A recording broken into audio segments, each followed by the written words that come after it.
तो यह जो पाठ है नमक का दरोगा, ये एक बहुचर्चित कहानी है उनकी, जो आदर्श पर आधारित है। ठीक है।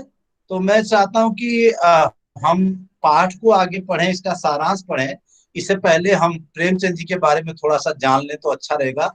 यहाँ ये लिंक है, इस पर हम क्लिक कर रहे हैं तो आपके सामने खुल जाएगा लिंक, जो प्रेमचंद जी के जीवन के बारे में है।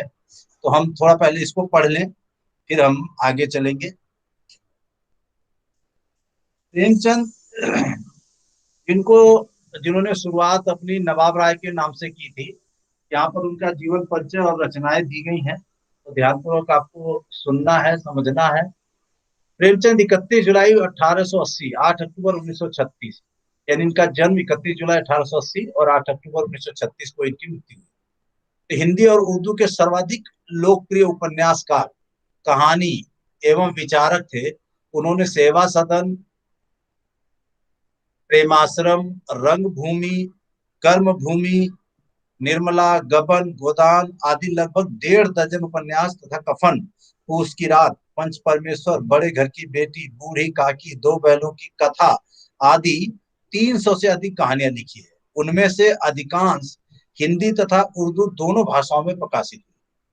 उन्होंने अपने दौर की सभी प्रमुख उर्दू और हिंदी पत्रिकाओं जमाना, सरस्वती, माधुरी, मर्यादा, चांद, सुधा आदि में लिखा। उन्होंने हिंदी समाचार पत्र जागरण तथा साहित्यिक पत्रिका हंस का संपादन भी किया था और प्रकाशन भी किया। इसके लिए उन्होंने सरस्वती प्रेस खरीदा 2 बार, जो बाद में घाटे में रहा और बंद करना पड़ा।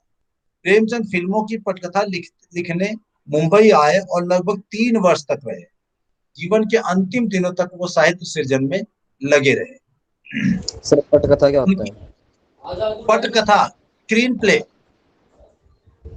स्क्रिप्ट राइटिंग होती है ना फिल्मों में, यस सर। उसी को पटकथा बोलते हैं हिंदी में। पट यानी पर्दा, पर्दे के लिए जो कथा लिखी जाए, कहानी लिखी जाए, उसे स्क्रिप्ट राइटिंग या पटकथा कहते हैं। तो टेलीविजन या पर्दे पर जो भी धारावाहिक या फिल्म प्रस्तुत की जाती है, उससे पहले उसकी पटकथा लिखी जाती है कि वो कैसे प्रस्तुत की जाएगी। वो देखा होगा आपने, कुछ ऐसी रचनाएं पढ़ी होंगी। अभी आप 11वीं में रजनी पढ़ेंगे, इससे पहले भी आपने शायद कुछ पाठ पढ़े होंगे। तो उसमें होता है ना कि अब दरवाजा खुलता है, दरवाजे से आवाज आती है, खिड़की के शीशे बजने लग जाते हैं, इत्यादि इत्यादि। टेबल लगी है, खाना खा रहे हैं लोग, ये जो यही स्क्रिप्ट राइटिंग है। कहानी में ये सब चीजें नहीं लिखी जाती। कहानी में डायरेक्ट बता दिया था कि लोग खाना खा रहे हैं, लेकिन वहां बकायदे बताया जाएगा कि घर के अंदर जो जहां पर खाना खाते हैं रसोई है, रसोई के पास में ही टेबल लगी हुई है, 4 कुर्सियां हैं, 4 लोग बैठे हुए हैं, उसमें एक मालिक हैं, बाकी घर के सदस्य हैं, वगैरह वगैरह। तो इसी को स्क्रिप्ट राइटिंग कहते हैं, पटकथा कहते हैं। उनके समय में 1906 से 1936 के बीच उनका लिखा गया उपन्यास प्रेमचंद का साहित्य इन 30 वर्षों का सामाजिक सांस्कृतिक दस्तावेज रहा है। इसमें उस दौर के समाज सुधार आंदोलनों, स्वाधीनता संग्राम तथा प्रगतिवादी आंदोलनों के सामाजिक प्रभावों का स्पष्ट चित्रण है।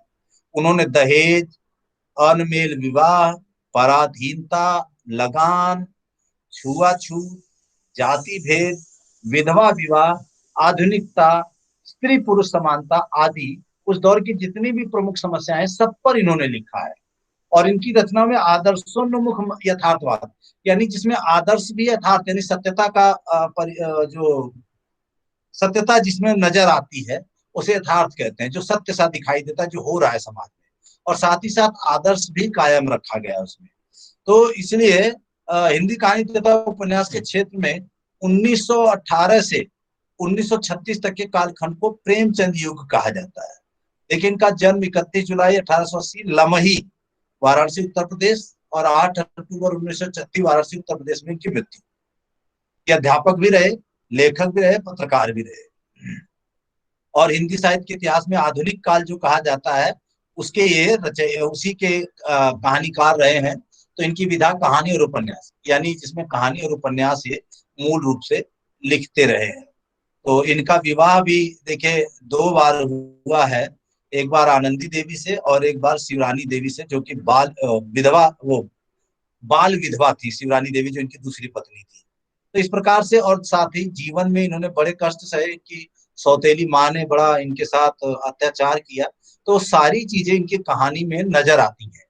और साथ ही साथ समाज में जो घटनाएं घट रही हैं, जो हो रहा है, कहाँ छुआछूत हो रहा है, क्या होना चाहिए क्या नहीं होना चाहिए, समाज में आदर्शवाद कितना है, भ्रष्टाचार कितना है, ये सारी बातें इन्होंने अपनी रचनाओं में लिखी है। आपने इनकी रचनाएं कुछ पढ़ी होंगी, पूस की रात, मंत्र, दो बैलों की कथा, और भी बहुत सारी रचनाएं आपने प्रेमचंद जी की पढ़ी होंगी। इनके बारे में भी आपने पढ़ा होगा, प्रेमचंद जी के फटे जूते, जो कि हरिशंकर परसाई जी ने लिखा है। 10वीं में था पाठ यह, आप लोगों ने पढ़ा होगा, प्रेमचंद के फटे यस। जूते।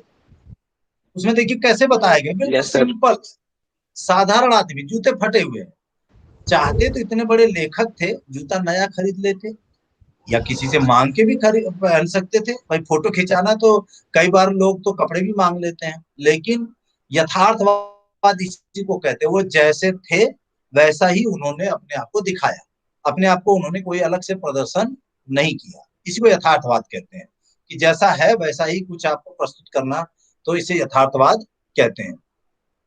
आइए, इनकी जो रचना है जो आपके पाठ में दी गई है, आ, नमक का दारोगा, हम इस पर चर्चा करते हैं। यह एक ऐसी कहानी है जिसमें अंग्रेजी शासन काल के दौर में नमक का एक विभाग बनाया जाता है। आपको पता होगा, अगर आप अपने बड़े बुजुर्गों से पूछेंगे तो आपको बताएंगे कि पहले जो है किसी और ने ज्वाइन किया, एक कौन आया है नया, रोहित। ठीक है, मैं ऐड कर लेता हूँ। तो आपने अगर आप अपने बड़े बुजुर्गों से, दादा से, दादी से, या नाना से पूछेंगे, तो आपको वो बताएंगे कि पहले के समय में जो है वो मोटा वाला नमक के डेले वो बिका करते थे, और उसी को सिलबट्टे पर पीस करके दाल सब्जी इत्यादि में डाला जाता था, उसको खाया जाता था। लेकिन वह नमक उतना शुद्ध नहीं होता था, जबकि वो फ्री में मिलता था। समुद्र के किनारे वह होता था, आज भी वही होता है। हमारे यहाँ सांबर झील है, जो नमक की बहुत बड़ी झील है, जो राजस्थान में पाई जाती है। कच्छ गुजरात का वह हिस्सा है जहां नमक ही नमक। कई बार आपने समाचार चैनलों पर देखा होगा, कच्छ की स्टोरी दिखाते हैं, वहां हमारे सेना के जो जवान है उनके बारे में बहुत कुछ दिखाया जाता है। तो दिखाते हैं कि एकदम व्हाइट व्हाइट है, पूरा सफेद ही सफेद है चारों तरफ। तो वहां जो होता है वो नमक ही नमक होता है। तो नमक की वजह से वहां बिल्कुल सफेद दिखाई देता है। विवेक पंवर, ये भाई विवेक पंवर कौन है ये, यहाँ पर फिफ्थ बी लिखा है। सर मैं सर विनीत विनीत का भाई कुमार। है। तो तूने अपने भाई 11th ईयर में तेरा, सर मैं विनीत कुमार हूँ। सर विनीत, मैंने अपने भाई की आईडी से लॉगिन किया है। तो अपनी आईडी से क्यों नहीं कर रहा है? सर मैं मेरी अभी फीस डिपॉजिट नहीं हुई तो वो आईडी मिली नहीं अभी। कोई बात नहीं। निकिता, निकिता 11th ए, तेरी भी 11th ए क्लास है ना। रोहित कौन सी क्लास है भाई? Rohit 11th B. चलो हम आगे पढ़ते हैं। तो नमक जो कहानी है, यह उस समय के अंग्रेजी शासन काल के दौर में जो नमक का विभाग बनाया गया उस पर आधारित है। और इसमें एक है मुंशी बंशीधर, जो कि बहुत ही ईमानदार दरोगा है। तो उस दौर में इस नमक के विभाग की नौकरी के लिए बड़े बड़े लोग भी अपना, यूं कहे कि कोशिश करते थे कि ये नौकरी उनको मिल जाए, क्योंकि इसमें ऊपरी कमाई के बहुत सारे चांसेस थे। ऊपरी कमाई यानी भ्रष्टाचार, चोरी कह सकते हो आप, स्मगलिंग कह सकते हो। तो इसलिए बहुत सारे लोग चाहते थे कि उनको इसमें नौकरी मिल जाए। ऐसे ही एक है मुंशी बंशीधर। मुंशी बंशीधर और जो उनके पिता हैं, दोनों की सोच में बड़ा अंतर है।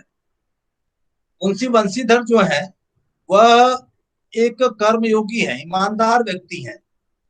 देखिए यहाँ पर ये है मुंशी बंशीधर। लेकिन उनके पिता जो है, उनके पिता चाहते हैं कि उनका बेटा यानी मुंशी बंशीधर इसमें ऊपरी कमाई करे। जब हम अभी कहानी आगे पढ़ेंगे तो आपको ये सब पता चल जाएगा कि वो क्यों चाहते हैं कि उनका बेटा ऊपरी कमाई करे, लेकिन मुंशी बंशीधर ऐसा क्यों नहीं करते। ये सारी बातें यहाँ पर आपको समझने को मिलेगी। तो नमक का दारोगा उनकी बहुत ही मशहूर कहानी है, बहुत ही प्रसिद्ध बहुचर्चित कहानी है, क्योंकि यह ईमानदारी पर आधारित है। और यहाँ आप पाठ का सारांश देख सकते हैं कि कहा गया कि नमक का दारोगा प्रेमचंद की बहुचर्चित कहानी है, जो आदर्शोन्मुख यथार्थवाद का एक मुकम्मल मुकम्मल यानी कंप्लीट पूर्ण उदाहरण है। मुकम्मल उदाहरण है। यह कहानी धन के ऊपर धर्म की जीत है। धन और धर्म को क्रमशः सद्वृत्ति और असद्वृत्ति यानी बुराई और अच्छाई, असत्य और सत्य कहा जा सकता है। धन और धर्म की बात यहाँ पर इसलिए कही गई है क्योंकि कहानी के अनुसार लेखक यह बताना चाहता है कि धर्म वह है जो मुंशी बंशीधर कर रहे हैं अपनी नौकरी में। यानी अगर हम कोई नौकरी कर रहे हैं और उसके प्रति पूरी ईमानदारी अगर हम बरतते हैं तो उसे हम धर्म कहेंगे। अगर हम अपनी नौकरी के प्रति पूरी ईमानदारी बरतें तो उसे हम धर्म कहेंगे। लेकिन अगर वही ईमानदारी को हम एक तरफ छोड़ दें, बेईमानी करने लग जाएं, तो वह अधर्म होगा। दूसरा इसमें शब्द है धन। धन क्या है? धर्म की जीत है। यहाँ पर बताया कि धन के ऊपर धर्म की जीत है। ये देखिए, यह कहानी धर्म के ऊपर धर्म की जीत है। तो धन क्या है? यानी जिन लोगों के पास पैसा, स्क्रीन दिख रही है ना सभी को? स्क्रीन दिख रही है? No sir. स्क्रीन नहीं दिख रही? Yes sir. दिख रही है? दिख रही है सर। एक किसको नहीं दिख रही भाई? सर देखो दिख रही है। तो वो कहते हैं कि यह कहानी धन के ऊपर धर्म की जीत है। आपने देखा होगा, समाचारों में पढ़ने को मिलता है कि किसी गुनाहगार को किसी पुलिस वाले ने घूस लेकर के छोड़ दिया। मर्डरर को, स्मगलर को, चोरी करने वाले को, डकैत को या दंगा फसाद करने वाले को पैसा लिया और उसे छोड़ दिया। और ये कह देते हैं कई बार कि वह भाग गया, हमसे छूट गया, भाग गया। तो ये जो होता है, ये होता है धन की जीत होती है, यह धर्म की जीत नहीं होती। धर्म की जीत तब होगी जब वो पुलिस वाला या वह नौकरी पेशा व्यक्ति अपने कर्तव्य के प्रति ईमानदारी बरतेगा, तो उसे धर्म की जीत कहेंगे। यानी चोर, डकैत, स्मगलर, मर्डरर को वह पकड़ करके थाने ले जाएगा, उसके खिलाफ केस बनाएगा, तो यह होगा धर्म की जीत होगी धन के ऊपर। यानी वो किसी भी लालच में नहीं आया। लेकिन इस कहानी में यही दिखाया गया है कि धन और धर्म को क्रमशः सद्वृत्ति और असद्वृत्ति, बुराई और अच्छाई, असत्य और सत्य कहा जा सकता है। क्योंकि मुंशी बंशीधर जो है पंडित अलोपी दीन से एक भी पैसा नहीं लेते और उनके द्वारा स्मगल किए जाने वाले नमक को, यानी स्मगल अर्थात चोरी करके, सरकारी गोदामों से चोरी करके उसे ले जाना और मार्केट में बेचना। तो वो जब स्मगलिंग कर रहे होते हैं उनके आदमी, तो मुंशी बंशीधर उन लोगों को पकड़ लेते हैं और पूछते हैं कि इसमें क्या है, यह माल किसका है। तो पता चलता है कि इसमें नमक है। जिस विभाग के वो दरोगा थे, दरोगा यानी इंस्पेक्टर, ठीक है। तो जिस विभाग के वो दारोगा थे, उसी विभाग का वह नमक था जो चोरी किया जा रहा है, स्मगलिंग किया जा रहा है एक वहां के, उस क्षेत्र के माने जाने धनाढ्य व्यक्ति द्वारा, पंडित अलोपी दीन। और पंडित अलोपी दीन का यह मानना था कि धन जो है सभी पर विजय प्राप्त कर सकता है। यानी उनका मानना है कि धन से सब कुछ खरीदा जा सकता है। पंडित अलोपी दीन का यह मानना था। इसलिए वह पूरा प्रयास करते हैं कि मुंशी बंशीधर को वो खरीद लें और उनके नमक को वो छोड़ दें। लेकिन मुंशी बंशीधर उनके द्वारा चोरी किए गए उस नमक को छोड़ते नहीं है। और इस प्रकार काले व्यापार से भ्रष्टाचार की बात जो दिखाई देती है, वह वो देख लेते हैं, पकड़ लेते हैं, और इस प्रकार से वह पंडित अलोपी दीन को भी पकड़ लेते हैं। लेकिन पंडित अलोपीदीन का जैसा मानना था कि पैसे से सब कुछ खरीदा जा सकता है, यही वजह है कि वो उनको तरह तरह के प्रलोभन देते हैं मुंशी बंशीधर को। देखिए ये बात यहाँ पर अ, दिखाई देगी कि यह आदेश सुनकर जब मुंशी बंशीधर ने कहा उन लोगों से जो स्मगलिंग कर रहे थे कि ये किसका माल है, तो उन लोगों ने बताया कि इस इलाके के सबसे धनाढ्य व्यक्ति पंडित अलोपीदीन का। तो उन्होंने कहा कि जाओ उनको बुला करके लाओ, लेकिन वो सब बहुत प्रयास करते नहीं मानते, तो उन्हें बुला करके लाना पड़ता है। और पंडित अलोपीदीन जब आते हैं तो वो सौदा करने लग जाते हैं। अलोपीदीन ने 40,000 तक की रिश्वत देनी चाहिए। ये सोचिए कि स्वतंत्रता से पहले की यह बात है, और उस जमाने में 40,000 की जो रिश्वत है वह आज के जमाने में अगर कहें तो करोड़ों से ऊपर बैठेगी, क्योंकि तब से लेकर के अब तक रुपए का बहुत अवमूल्यन हो गया है। तब हमारा देश का जो रुपया था वो ब्रिटिश रुपए के बराबर था, और आज जो है आप देख सकते हैं ब्रिटिश रुपया हो या अमेरिकी डॉलर हो, हमारे देश के रुपए से 70 से 80 गुना ज्यादा है। तो आप अगर इस हिसाब से अनुमान लगाएं तो करोड़ों रुपए बैठते हैं, या कई करोड़ कह सकते हैं आप, 40 करोड़ भी कह सकते हैं आज के जमाने के हिसाब से। लेकिन वह नहीं मानते रिश्वत लेने को, परंतु बंशीधर ने उनकी एक न सुनी और धर्म ने धन को पैरों तले कुचल दिया। यानी यह एक उन्होंने कहावत बनाई है कि धर्म यानी जो ईमानदारी है वह धन के ऊपर भारी पड़ती है, जो सच्चाई है वह झूठ के ऊपर भारी पड़ती है, जो अच्छाई है वह बुराई के ऊपर भारी पड़ती है। और इस प्रकार से पंडित अलोपीदीन को कैद कर लिया जाता है। लेकिन दूसरी तरफ आपको यह बता दें कि जैसा आप सभी जानते हैं, बहुत सारी फिल्मों में आपने देखा होगा कि जो ऐसे लोग होते हैं चाहे गुंडे या पैसे वाले, वो अदालत से भी छूट जाते हैं, पैसा दे करके, डरा धमका करके, गवाहों को खरीद करके, अलग अलग तरीके से। ठीक यही स्थिति यहाँ पंडित अलोपीदीन की भी है, क्योंकि अगले दिन जब उन्हें अदालत में ले जाया गया तो पंडित अलोपीदीन के सभी लोग गुलाम थे,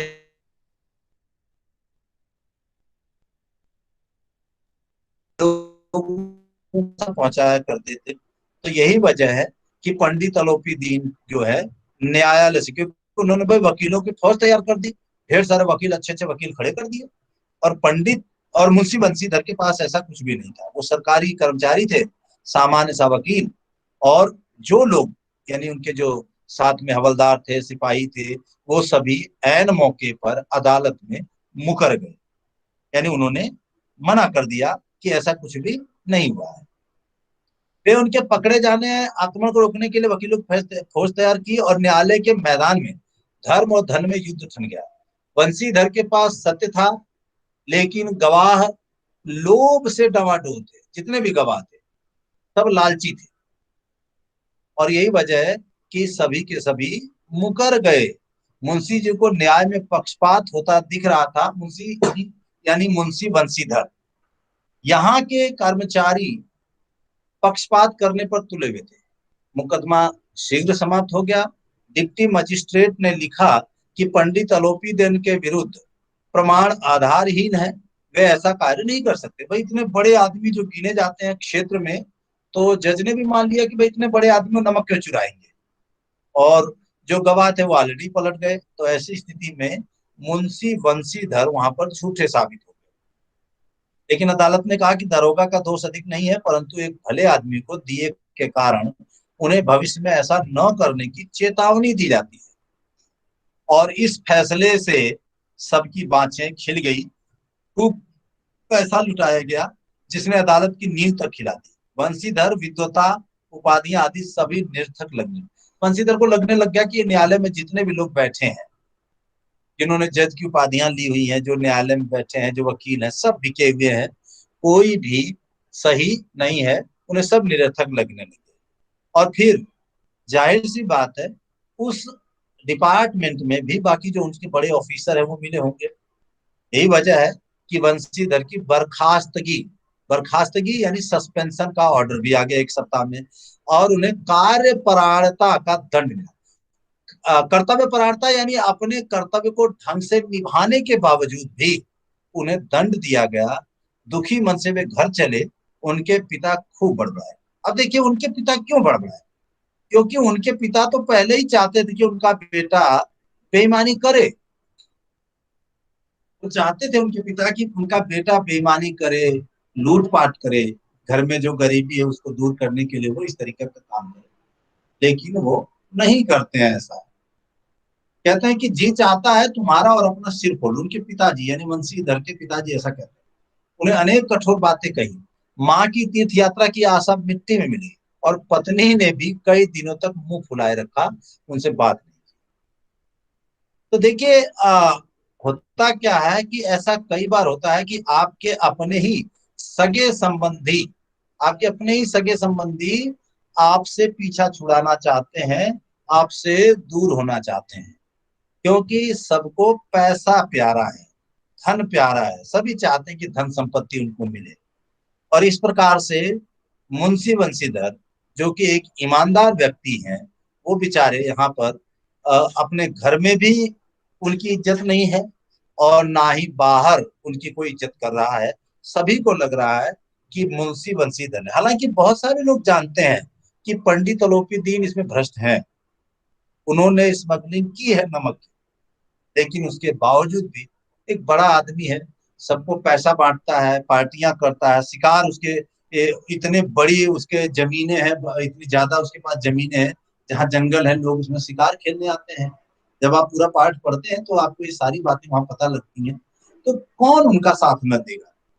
और यही वजह है कि चाहे वो नमक विभाग हो, उसके सदस्य हो, या न्यायालय, पुलिस, सभी के सभी लोगों ने पंडित अलोपीदीन का साथ दिया और मुंशी बंशीधर को अपनी नौकरी से बर्खास्त कर दिया गया, सस्पेंड कर दिया गया। और इस प्रकार से उनके हाथ से वो नौकरी जाती रही, जिसमें अच्छा खासा पैसा था, यानी ऊपरी कमाई थी, लेकिन वो ईमानदार आदमी, धर्म। अब आप कहोगे कि सर इसमें धर्म की धन पर विजय कहाँ प्राप्त हुई, क्योंकि बंशीधर तो हार गए। लेकिन नहीं, अभी जो आगे आप पढ़ेंगे, आगे का जो अनुच्छेद पढ़ेंगे, तब आपको इसमें पता चलेगा कि धर्म की धन पर विजय कैसे प्राप्त हुई। तो अगले अनुच्छेद में हम ये बातें पढ़ेंगे कि कैसे उनको ये कहा गया कि धर्म पर उन्होंने धन पर धर्म की विजय हुई, क्योंकि पंडित अलोपीदीन अपनी ईमानदारी से नहीं है, जबकि उनके घर के लोगों ने, उनकी अपनी खुद की पत्नी ने भी उनका साथ नहीं दिया। और पंडित अलोपीदीन ने भरे न्यायालय में उनको झूठा साबित कर दिया, क्योंकि उनके अपने साथी, अपना ही विभाग, न्यायालय के लोग, उनका अपना खुद का वकील बिका हुआ था, गवाह बिके हुए थे, जिसकी वजह से वह अपना केस हार जाते हैं। तो आशा है आप लोगों को समझ में आया होगा। समझ में आया सबको? यस बोलिए। सर। यस ठीक। सर। तो यस यस हाँ सर। ठीक, गुड, वेरी गुड। तो हम इसका जो बाकी हिस्सा है वो हम बाद में पढ़ेंगे, बाद में यानी